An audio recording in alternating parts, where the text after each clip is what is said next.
จ้าเคยชื่นชมวันนี้ฮักคือว่างเปล่าเมื่อฮักบ่จริงใจฮักบ่มั่นคงก็ควรจะปงมันไปซะแล้วลุกขึ้นมาประเสริฐกับความเป็นจริงแล้วลุกขึ้นมาประเสริฐกับความเป็นไปอีกครั้งอกหักบ่ตายบ่ตายบ่ตายเพราะชีวิตเจ้ายังมีความหมายคนที่เคยหักบ่แม่นคนสุดท้ายต้องคอยต่อไปต่อไปต่อไปบ่ต้องชอกช้ำบ่ต้องเสียใจเพราะชีวิตยังก้าวเดินต่อไปสิ่งที่เหลือนั้นคือลมหายใจอากาศสดใส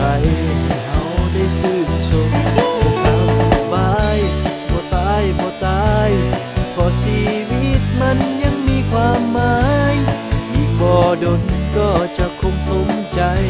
สมดังที่ใจของเจ้ามุ่งหวังคนที่แสนดีก็ยังมีเหลือหลายจริงใจก็ยังมีมากมายเศร้าห้องไห้และเศร้าโวยวายมันอยู่ข้างกายเจ้านั้นยังคอยตัวเจ้าเสมอ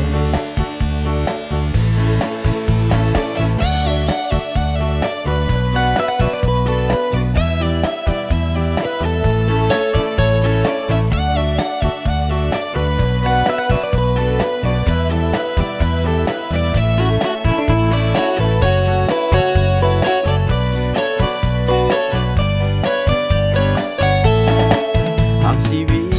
ทุกคนเลือกได้ใครๆคงอยากสุขสมหวังแต่ชีวิตทุกคนต้องผ่าน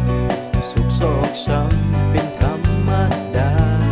คนที่ฮักเจ้าก็ยืนอยู่ข้างหน้ายังรอคอยตัวเจ้ากลับมาอย่าเสียดายเลยวันเวลา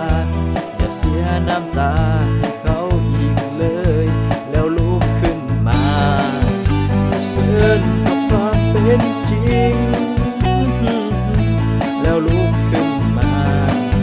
ประเสริฐกับความเป็นไปอีกครั้งอกหักบ่ตายบ่ตายบ่ตายเพราะชีวิตเจ้ายังมีความหมายคนที่เคยหักบ่แม่นคนสุดท้ายต้องคอยต่อไปต่อไปต่อไปบ่ต้องชอกช้ำบ่ต้องเสียใจเพราะชีวิตยังก้าวเดินต่อไปสิ่งที่เหลือนั้นคือลมหายใจอากาศสดใสให้เฮาได้ชื่นชมพวกเขาสบายบ่ตายบ่ตายเพราะชีวิตมันยังมีความหมายอีกบ่ดนก็จะคงสมใจสมดังที่ใจของเจ้ามุ่งหวังคนที่แสนดีก็ยังมีเหลือหลายจริงใจก็ยัง